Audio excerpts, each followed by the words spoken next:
Hello everyone, this is Flashy Gordy and I'm here at the CRYPTO CLUB NORDIC in lovely Copenhagen, and I am here with an author of a new book about Bitcoin. It's in Danish, but it's a really good book, so I just wanted to take a talk with her. We just had a nice lecture and a bit of a talk afterwards. So first of all, I want to ask you, who are you and what's your background?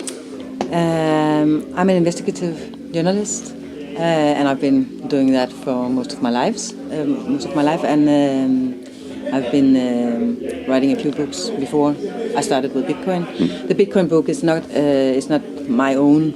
I'm doing it in partnership with another investigative journalist from Information, a big Danish newspaper, Bo Elkjær, who was actually part of the cypherpunk environment 10 years ago. Yeah.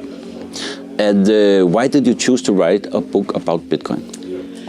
I came with, I've done a lot of financial crises in 9, 10, 11, 12. And Bo, he was this crypto nerd, he's a tech nerd, he is this kind of cypherpunk. And then we spoke together, we discussed the issue, and it took us 15 minutes to find out that we needed a book telling about this phenomenon. Because in the press, we mostly hear about it when the prices go up and down, but the political discussion, all the values beneath, we rarely go into. And I remember you saying something like you were actually writing a big piece about it in 2014 already, about Bitcoin and cryptocurrencies. Yeah. How did that go? Yeah, that was a very interesting experiment, because it was at one of the biggest papers in Denmark, and I had one big supporter, and it was my editor, and and all the rest, they thought that it was the most crazy idea and it was a waste of time to dig into this Bitcoin phenomenon. Yeah, but your editor said okay. And how did it, then I guess you published it in articles and so on, how was it received? Back then in 2000, I think it was 2014, the sentiment was completely different from now. Nobody knew about it? No, of course the central bank, we had quite an interesting interview with central bank governor back then, but it was still, they said, at that time, well, Bitcoin doesn't really have a significant impact on anything. We're not really threatened.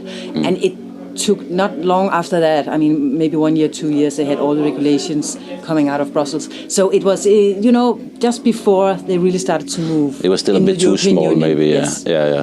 And but now you did the whole book, and I know you talked with a lot of guys like Niklas Nikolajsen from Bitcoin Swiss that I also did an interview with, and many, I guess, primarily Danish Bitcoin guys and cryptocurrency enthusiasts. But what did you find out doing the book that you didn't know before?